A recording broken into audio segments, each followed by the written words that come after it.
O saneamento é aínda unha asignatura pendente no Concello de Barro. O Goberno local ten en marcha un ambicioso proxecto para dar resposta ás necesidades dos veciños que se traduce na futura construción dunha nova depuradora que dea servizo a todos os lugares que arestora están sen el. Das 6 parroquias de Barro, 4, salvo aquí o núcleo, carecen de saneamento por falta de depuración, non?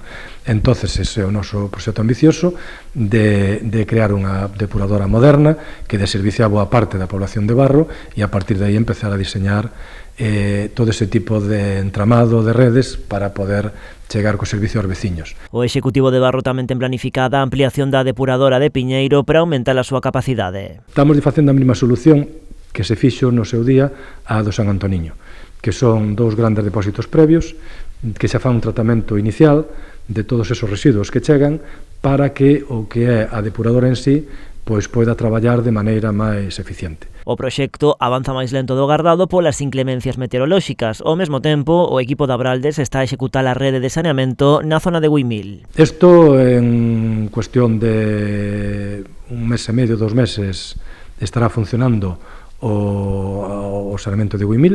De feito, a xente que xa veu por aquí a pedir enganche. O Concello tamén ten a vista posta nos accesos aos núcleos rurais, unhas melloras que xa tiveron moito peso no primeiro mandato dos nacionalistas e que, segundo indicou o alcalde, manteránse como eixo de actuación neste segundo.